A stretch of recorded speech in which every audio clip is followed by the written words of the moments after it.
Good morning class 10th class विषय हिंदी के अंतर्गत बेटा हमारा जो पोर्शन चल रहा है व्याकरण पोर्शन चल रहा है। अभी तक आपने वाक्यों के प्रकार पढ़े, ठीक है बेटा। संज्ञा, सर्वनाम, अव्यय, विशेषण, क्रिया विशेषण, वाक्यों में जो है उद्देश्य और विधेय के बारे में पढ़ा।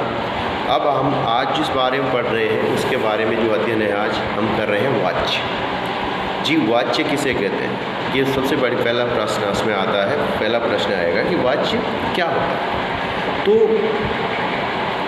क्रिया यानी कि हम कोई भी क्रिया कर रहे हैं, माना बोल रहे हैं, कर रहे हैं, दौड़ रहे हैं, चल रहे हैं, तो क्रिया के जिस रूप से जो है हमें यह पता चलता है कि किए गए कार्य का जो केंद्र बिंदु है, मतलब जो मेन जिसका इफेक्ट किस पे पड़ रहा है, यानी कि जो किए गए कार्य का केंद्र बिंदु यदि कर्ता है या कर्म है या भाव है तो उसे वाच्य कहते हैं। यानी कि क्रिया में जो है कर्ता की प्रधानता है या कर्म की प्रधानता है या भाव की प्रधानता है। जिस क्रिया के जिस रूप से हमें ये पता चलता है उसे हम वाच्य कहते हैं, ठीक है बेटा। उदाहरण के लिए रमेश खेल रहा है। अब रमेश खेल रहा है तो इसमें क्रिया क्या है? खेल, और कर्ता क्या है? रमेश। तो इसलिए जो है ये कर्तृवाच्य है, क्योंकि यहाँ पे रमेश पे जो है क्रिया का प्रभाव सीधा रमेश पे पड़ रहा है, ठीक। यानी कि क्रिया का जो केंद्र बिंदु है, कथ्य बिंदु है, रमेश है। फिर जहाँ पे कर्म की प्रधानता, यहाँ पे तो कर्ता की प्रधानता है कि रमेश खेल रहा है। कौन है? रमेश है जी, जो है। फिर यहाँ पे कर्म की प्रधानता जहाँ पे आ जाती है तो वहाँ पे जो है हम उसको कर्मवाच्य मानते हैं। जैसे रमेश द्वारा फुटबॉल खेली जा रही है, इसमें कथ्य बिंदु है फुटबॉल यानी कि कर्म। रमेश खेल रहा है, क्या खेल रहा है ये पता नहीं, इसका मतलब यहाँ पे कर्ता प्रधान है। लेकिन जहाँ पे जो है क्या खेल रहा है? फुटबॉल खेल रहा है। यहाँ पे फुटबॉल की प्रधानता कर्म की प्रधानता है, इसलिए जो है ये कर्मवाच्य है। पहला जो है रमेश था, इसलिए जो है ये कर्तृवाच्य था, ठीक है बेटा। अब तीसरा आता है कि मुझसे खेला नहीं जा रहा। अब इसमें जो है खेलने का कथ्य बिंदु यहाँ से इसमें जो है खेला जाना है। ये जो है मुख्य क्रिया क्या है? खेला जाना, कि मुझसे खेला नहीं जा रहा। एक तो रमेश फुटबॉल खेलता है, ठीक है, कर्ता की प्रधानता कर्तृवाच्य। रमेश द्वारा फुटबॉल खेली जाती है। अब रमेश के द्वारा यानी कि कंप्लीट कब हो रहा है ये? जब फुटबॉल खेली जाती है। प्रधान क्या है यहाँ पे? फुटबॉल, यानी ये कर्मवाच्य है, फिर कर्म की प्रधानता है। पहले वाले में रमेश खेलता है, खेल रहा है ना रमेश। अब ये पता नहीं क्या खेल रहा है, लेकिन खेल कौन रहा है? रमेश की प्रधानता है, मुख्य करता है रमेश। दूसरे में रमेश द्वारा जो किया जा रहा है कर्म प्रधान है फुटबॉल, यानी ये हो गया कर्मवाच्य। तीसरा है भाववाच्य, यानी कि खेला जाना, कि मुझसे अब खेला नहीं जा रहा। इसमें जो है भाव की प्रधानता है, या मुझसे सहा नहीं जा रहा, बहुत दर्द हो रहा है, बहुत थकान हो, मुझसे खेला नहीं जा रहा, यानी भावनाओं को व्यक्त किया जा रहा है। तो यहाँ पे भाववाच्य होते हैं। अब कर्तृ यानी कि जो वाच्य है उसके जो है भेद है। एक है कर्तृ और एक है अकर्तृवाच्य। कर्तृवाच्य और अकर्तृवाच्य, ठीक। कर्तृवाच्य में जो है वाच्य का जो मुख्य बिंदु है वो कर्ता होता है। पहले भी बता चुके हैं। जैसे बच्चे खेल रहे हैं तो यहाँ पे कौन है कर्ता? बच्चे। अशोक पुस्तक पढ़ता है या कन्याएं ढोलक बजाएंगे। इन तीनों बातों में जो है ये मुख्य बिंदु कौन है? कर्ता है, चाहे बच्चे हैं, अशोक है, चाहे कन्याएं हैं, ठीक है। तो इस तरह से अकर्तृवाच्य में जो है कर्ता की थोड़ा सा कम होती है, कर्म को जो है ज़्यादा। इसमें दो भेद है, कर्मवाच्य और भाववाच्य।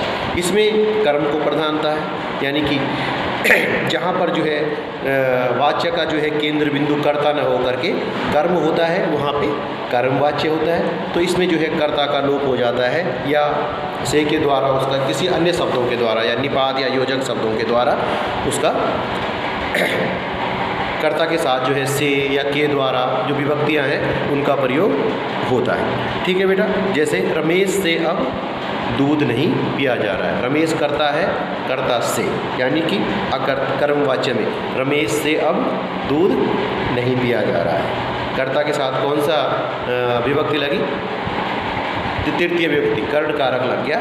इस तरह से वाच्य में जो है यहाँ पे दूध क्या है? कर्म है, ठीक है। तो इसलिए जो है ये कर्मवाच्य है। ठीक है बेटा, यहाँ पे दवाई दे दी गई है, यानी किसी न किसी को दे दी गई है, यहाँ पे कोई कर्ता नहीं, या राम या श्याम या सोहन मोहन कुछ नहीं लिखा हुआ है। ठीक, पतंग हमसे बहुत नहीं, पतंग बहुत अच्छी तरह से उड़ रही है, हम देख रहे हैं ना, लेकिन उड़ा कौन रहा उसके बारे में कर्ता का लोग है ही नहीं। इसको जब उड़ रही तो कोई ना कोई उड़ा रहा होगा, कर्ता दिखाई नहीं दे रहा हमें। कर्ता क्या है यहाँ पे लुप्त है, यानी कर्ता का जहाँ पे लोप हो जाता है। ठीक है बेटा, फिर भाववाच्य है। केंद्र में जो है कर्ता की प्रधानता न होकर न कर्ता की प्रधानता होती है वहाँ पे, न कर्म की प्रधानता होती है, बल्कि जहाँ पर जो है भाव, जैसे चला नहीं जाता, दौड़ा नहीं जाता, असमर्थता व्यक्त कर रहे हैं, भावनाएं व्यक्त की जा रही है, वहाँ पे भाववाच्य होता है। ठीक है बेटा, तो अब है बेटा भाववाच्य के प्रयोग। भाववाच्य का प्रयोग कहाँ पे करते हैं? जहाँ पे हमें अपनी भावनाओं को या अपनी फीलिंग्स को जो है लोगों को बताना होता है। ठीक है बेटा, जैसे असमर्थता या व्यवस्था को प्रकट करने के लिए नहीं के साथ भाववाच्य का प्रयोग किया जाता है कि भाई अब मेरे से नहीं हो पा रहा है, मेरे से खेला नहीं जा रहा है, मेरे से पढ़ा नहीं जा रहा है। ठीक है बेटा, अब जिस तरह से जो है कर्तृवाच्य से जो है कर्मवाच्य बनाने की जो विधियां हैं उसको भी देख सकते हैं। जैसे बालक लिखता है, अब इसको जो है कर्मवाच्य बनाते हैं तो बालक से लिखा जाता है। कर्म में क्या है? विभक्ति का प्रयोग। माँ ने पुत्र को सुला दिया, माँ के द्वारा पुत्र को सुला दिया गया। ठीक है, रजिया ने कपड़े धोए, रजिया के द्वारा, या रजिया से कपड़े धोए गए, या रजिया के द्वारा कपड़े धोए गए। इस तरह से जो है चेंज हो जाता है। फिर कर्तृवाच्य से जो है हम भाववाच्य बनाते हैं, बच्चे खेलेंगे या बच्चों द्वारा खेला जाएगा।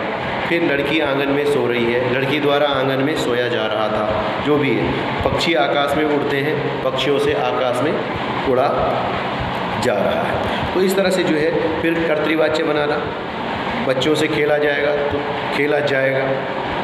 फिर यहाँ से जो है क्या हो जाएगा? बच्चे खेलेंगे। राम से पढ़ा नहीं जाता, राम नहीं पढ़ता।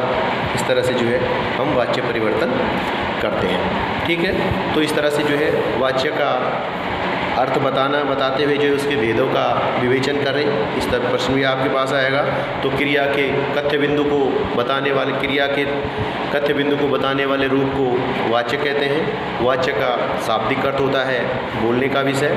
ठीक है, अंतः क्रिया के जिस रूप से यह जाना जाए कि क्रिया का जो विधान है, कथ्य बिंदु है, कर्ता है, कर्म है या भाव है, उसे हम वाच्य कहते हैं। यही हमने इसमें सीखा लास्ट में। वाच्य 3 प्रकार के होते हैं, कर्तृवाच्य, कर्मवाच्य और भाववाच्य। ठीक है, कर्तृवाच्य में जो है जहाँ पे केंद्र बिंदु कर्ता होता है, कर्मवाच्य में केंद्र बिंदु कर्म होता है, और भाववाच्य में जो है भावनाएं जो है क्रिया बिंदु जो है भावना होती है। अब देखो कर्ता कैसे केंद्र में मोहन पुस्तक लिखता है, ठीक है, लिखता है। फिर कर्मवाच्य में है राम से पुस्तक लिखी गई, यानी राम के द्वारा लिखी गई है, यहाँ पे कर्म की प्रधानता आ गई।